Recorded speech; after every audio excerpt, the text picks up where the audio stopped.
Hello guys, welcome back to my channel. ரொம்ப நாள் ஆச்சு லாங் வீடியோ பார்த்து. தீபாவளி அப்போ நம்ம போட்டது அதுக்கப்புறம் வந்துட்டு போட முடியல. இப்போ வந்து பார்த்திங்கன்னா நான் சண்டே வந்துட்டு லன்ச் ரெசிபி தான் வந்துட்டு நான் என்ன செஞ்சுருக்கேன்னு சொல்லிட்டு இந்த வீடியோ எடுத்திருக்கேன். சண்டே எடுத்தது வீடியோ வந்துட்டு எடிட் பண்ணி வாய்ஸ் ஓவர் கொடுத்து போட லேட் ஆகிடுச்சு. காலையிலே எழுந்திரிச்சதும் ஃப்ரெஷ்அப் ஆகிட்டு அதுக்கப்புறம் வந்துட்டு ஹஸ்பண்ட் முட்டை அதுக்கப்புறம் நான்வெஜ்லாம் வாங்கிட்டு வந்திருந்தாங்க. முட்டை வந்துட்டு மேலே கொஞ்சம் அழுக்காக இருக்கும், அதனால் கொஞ்சம் நேரம் தண்ணியில் வச்சோன்னா கொஞ்சம் அந்த முட்டை மேலே இருக்க அழுக்கெல்லாம் க்ளீன் ஆகிடும். அதுக்கப்புறம் வந்துட்டு காலையில் பிரேக்ஃபாஸ்ட்டுக்கு வந்துட்டு பூரி தான் வாங்கிட்டு வந்திருந்தாங்க. நான் ஃபஸ்ட்டு சாப்பிட்டுட்டு லன்ச் வந்துட்டு செய்ய ஸ்டார்ட் பண்ணிட்டேன். பாப்பா தூங்கிட்டு இருந்தாங்க, தம்பியெல்லாம் விளையாடிட்டு இருந்தாங்க. அப்புறம் தேங்காய் வந்துட்டு குழம்புக்கும் கிரேவிக்கும் வந்து வேணும்னு சொல்லிட்டு அது துருவிக்கிட்டு இருந்தேன். அப்புறம் அரிசியுமே வந்துட்டு கொஞ்சம் ஊற வச்சுருந்தேன். முன்னாடி ஊற வச்சுட்டு செஞ்சோன்னா கொஞ்சம் வெந்து வர்றதுக்கு ஈஸியாக இருக்கும். அப்புறம் முட்டையை கழுவி ஃப்ரிட்ஜில் வச்சுட்டு அப்புறம் ஒரு வேலையை செய்ய ஸ்டார்ட் பண்ணிட்டேன்.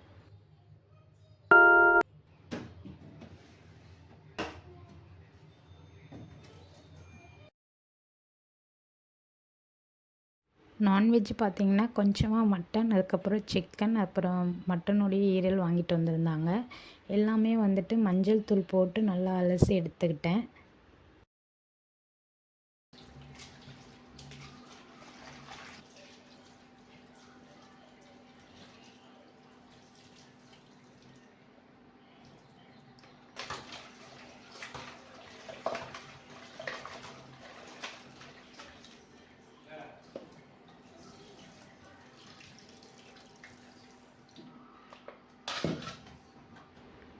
மட்டன் வேக வைக்கும் போது கொஞ்சமாக வந்துட்டு காரத்தூளும் சால்ட்டும் சேர்த்து வேக வச்சோன்னா கொஞ்சம் கறியில் வந்துட்டு அந்த காரெல்லாம் வந்துட்டு இறங்கும்.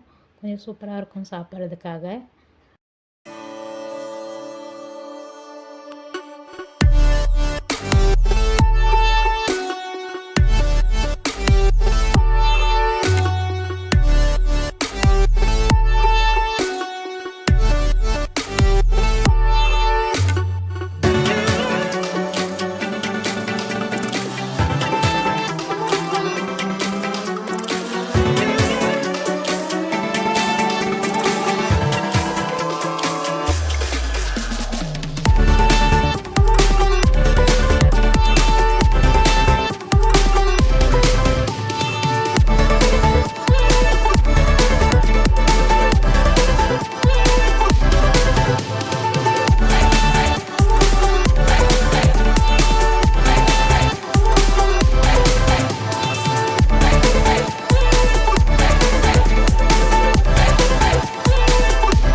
அதுக்கப்புறம் வந்துட்டு அடுப்பத்தை வச்சுட்டு என்னுடைய வேலையை ஸ்டார்ட் பண்ணிட்டேன்.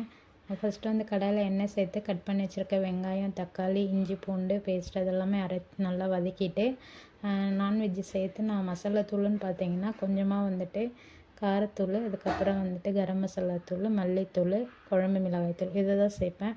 ஃப்ரெஷ்ஷாக வந்துட்டு இஞ்சி பூண்டு அரைச்சி சேர்க்கும் போது டேஸ்ட்டு நல்லா சூப்பராக இருக்கும். செஞ்சு சாப்பிட்டது நான் ஷேர் பண்ணியிருக்கேன்.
ஃபைனலாக குக்கிங் எல்லாம் முடிஞ்சது. அதுக்கப்புறம் கையோட இருந்த பாத்திரம்லாம் வாஷ் பண்ணிவிட்டு கிச்சன் கவுண்டர்லாம் துடைச்சிட்டு லஞ்சு சாப்பிட ஸ்டார்ட் பண்ணிட்டோம். எப்பயுமே வாரம் சண்டேனா இப்படி தான் என்னுடைய ஒர்க் போகும். நான் ஹவுஸ் ஒய்ஃபாக என்ன பண்ணுவேன்றதை உங்களுக்கு ஷேர் பண்ணியிருக்கேன். உங்களுக்கு எப்படி போகும், சண்டேஸ்லாம் நீங்கள் என்ன லஞ்ச் செய்வீங்கன்னு சொல்லிட்டு எனக்கு கமெண்ட் பண்ணுங்கள். இன்றைக்கி வந்து நான் லஞ்ச் வந்துட்டு மட்டன் கிரேவி, அதுக்கப்புறம் வந்துட்டு மட்டனில் குழம்பு, சிக்கனில் கிரேவி, கொஞ்சமாக முன்னாடி நாள் வச்ச ரசம், அதுக்கப்புறம் ஒரு 2 முட்டை மட்டும் அவிச்சிருந்தேன். அப்புறம் ஒயிட் ரைஸோட எங்களுடைய சண்டே லன்ச் வந்து போச்சு. இவ்வளோதான் இந்த வீடியோ. இந்த வீடியோ பிடிச்சிருந்தா லைக் பண்ணுங்கள், ஷேர் பண்ணுங்கள். நெக்ஸ்ட் ஒரு சூப்பரான விலாகில் பார்க்கலாம். தென் டாட்டா பாய்.